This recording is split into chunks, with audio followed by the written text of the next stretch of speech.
So guys, today for a free tour of Istanbul courtesy of Turkish Airlines. You see, they give you a nice tag and it's all free. You see here, organized by Tourist Istanbul, touristic experience. And what they're going to do is from 8:30 to 3, they're going to take us for breakfast, the Blue Mosque, Hippodrome, Serpentine Column, Obelisk of Theodosius, Hagia Sophia, lunch, and send us back to the airport to catch the next flight. Cheers.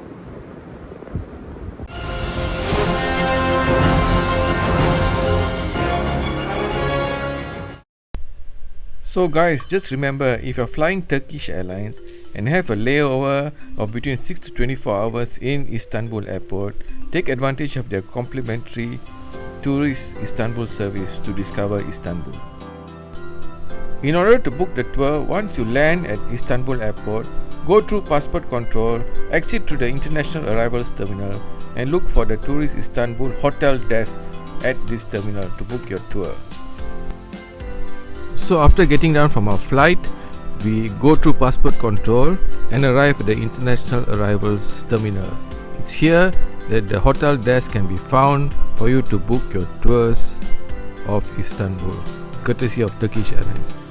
So we just got our tour tickets for the tour and Shanti is very excited. Are you? So you see here they have a nice air-conditioned bus complete with a guide to take you around the tour of Istanbul.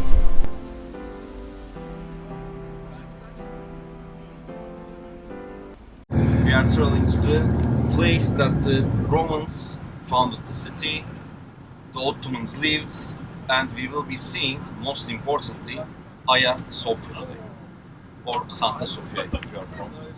What's your name? Sinan, Sinan, okay. just like this, Sinan. Sinan, okay. Yeah. Thank you, Sinan. In around the 5th century, and these walls go all around the old city. We think they are 12 kilometers long. So on reaching Istanbul city, our tour guide Sinan took us for breakfast at this restaurant, the Dragon Restaurant in Istanbul. It's located just opposite Sultanahmet Square. So yeah. Now, enjoy your breakfast. I have to say this is not traditional Turkish breakfast. One thing that you are eating on your plate is the simit. It's this pastry that you can see. You may think of it like a bagel. It's usually round in shape, and it is something we eat in Istanbul if you are in a hurry. And again, enjoy your breakfast. So our complimentary breakfast included a bagel, full boiled egg, some olives, chicken sausage, chicken salami, some walnuts, apricots. They also had some cheese, some butter, jam and honey with fresh coffee or tea to go with this.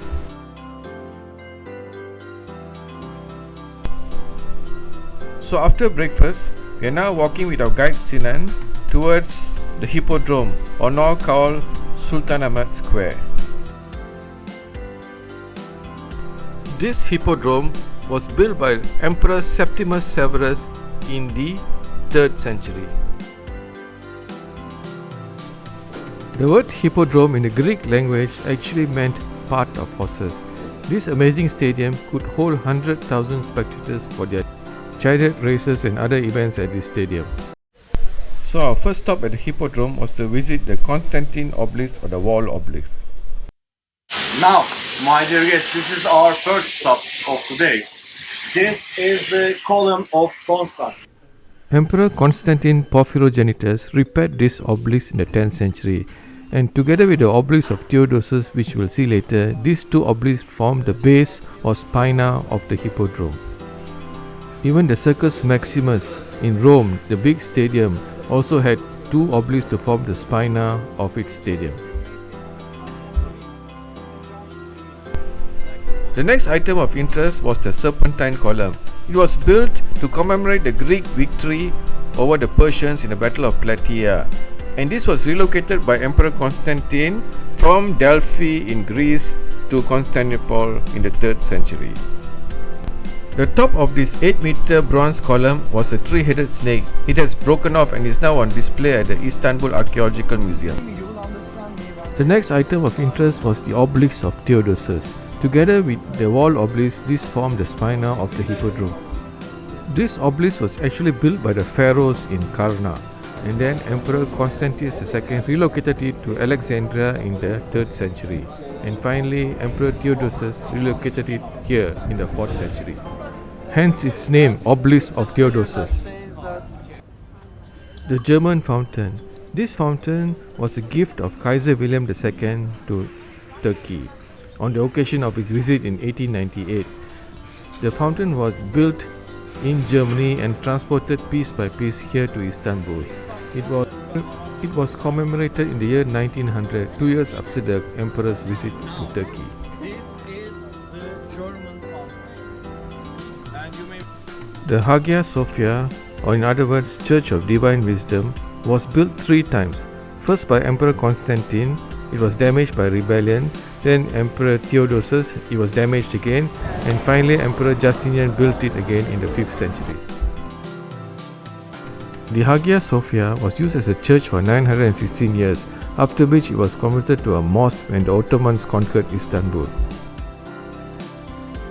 Is the mosaic of Jesus Christ, as you can see, on his throne. On his right is the angel Gabriel, or Cebrail as we call him. On his left is the Virgin Mary, Holy Mary. On the bottom you can see a man begging Jesus. Opens his hands, he is begging Jesus. This, we believe, is the John Apostle. Let's talk a bit about the main hall. The first thing that we need to take notice is the main dome. The main dome is actually not the original dome. This dome was replaced by the Ottomans because when the Romans first built the dome, it kept collapsing. It collapsed 12 times before the Ottomans repaired it. It is very holy for the Orthodox Christians. This is a very important place. Now, what it is? The place that the Roman emperors will be crowned. This is where they will be crowned, and this is where they will be blessed. Please remember it. 8 plates that adorn the corners of the Sophia. These were added in the Ottoman times, and the Ottomans, they didn't want these to be inscribed to the walls because they didn't want to be damaged. Now, they added these huge plates, and their meanings are the name of the gods, Allah, in Arabic, name of the Muhammad, the Prophet, names of the 4 caliphs, the first rulers of the Islamic Empire, and those are 2 minor prophets in the Islam who spread the Islam to the other corners of the world. Now, these inscriptions, these letters, you can find them in all mosques in Turkey. They are everywhere in Turkey. And the most important ones are these 2, as I told you. Ottomans also added some structures inside of Hagia Sophia. First one being this balcony, this marble balcony. This is the place that the imams would pray. And they still is. Because you can see some microphones so that everybody hears them. Continuing on, you will see some stairs and the tower. And this is the minber. It is the place that the imam, the priest, he will climb the stairs and he will talk from there so that everybody inside can hear. So he's, on an upper floor. Continuing on that, you will see the direction of the Kabe, Mecca, the center of the Muslim world. The Muslims, they have to stand in a direction when they are praying, they have to look at the Mecca. And the interesting thing is, all the churches have to be built looking at east. And all the mosques, they have to look at the Kabe, the Mecca. what's impressive, the most impressive thing is every mosque that the Ottomans converted, they had to shift it so that it would look at the Mecca. Only Hagia Sophia was already looking at the Mecca when they conquered, so they didn't have to change anything. And we consider this to be one of the miracles of the Hagia Sophia because Hagia Sophia was built at a very similar time that the Mecca was built. The first mosque of the Muslims were built. Now, we cannot pass through the red line. It is reserved for the prayers. And you will lastly see this gorgeous golden balcony. That is the place that the Ottoman sultans will pray. But the thing is, in Quran, it says that in prayer in the mosque, everybody is equal, whether it be the sultan, whether it be a farmer. But the problem is, in the Ottoman times, they first tried this, and the Ottoman sultans would pray with the people inside of the mosque. We lost 2 emperors, 2 sultans in the mosque from 2 assassinations. Because when you are praying, your back is turned, you can turn back, and somebody can the emperor. So we changed to this system out of necessity because they were dying like flies, not a good thing. Now, take a look at the door. This door. This is the Jesus. It is the mosaic of the Virgin Mary and the baby Jesus, as you can see. On her right is the Emperor Constantine, the founder of the city, Constantinople. And he is gifting the city to baby Jesus and Holy Mary. On her other side, on her left, you will see Justinianus, that we told for it, the one that built the Hagia Sophia, and he is gifting the Hagia Sophia to the baby Jesus and Holy Mary. Mary herself is sitting on top of the Jerusalem. And what's most impressive about this mosaic is that it is made entirely from gold and silver. The Sultanahmet Mosque, or the Blue Mosque, was built in the 17th century upon the order of Sultan Ahmad I, the 14th Sultan of the Ottomans. With its 6 minarets, it rivaled the great mosque in Mecca, the holiest of all mosques.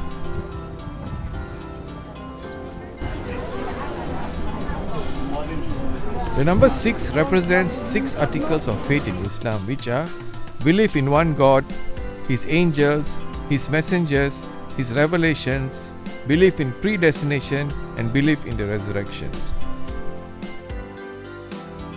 Although the real name of the mosque is Sultanahmet Mosque, it is also called the Blue Mosque by Westerners, namely because of its blue tiles from Iznik, which number around 21,000. In those handmade tiles, along the blue colors are also white, green and other colors used.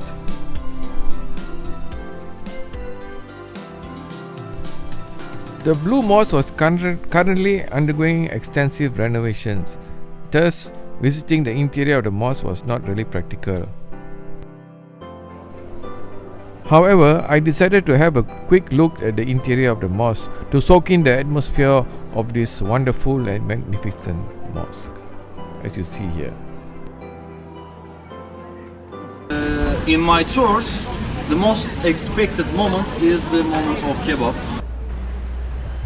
As we walk towards the kebab shop to have our lunch, we walked through a small bazaar and we could have a look at the wide variety of shops selling various items which look very interesting.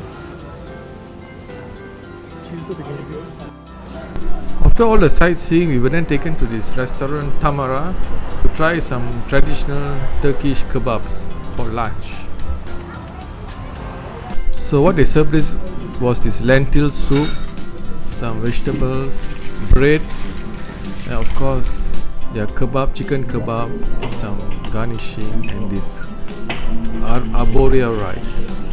Quite an interesting meal. Cheers. Guys, I hope you enjoyed that short trip in Istanbul. Stay tuned for more episodes from Life at 50. Cheers.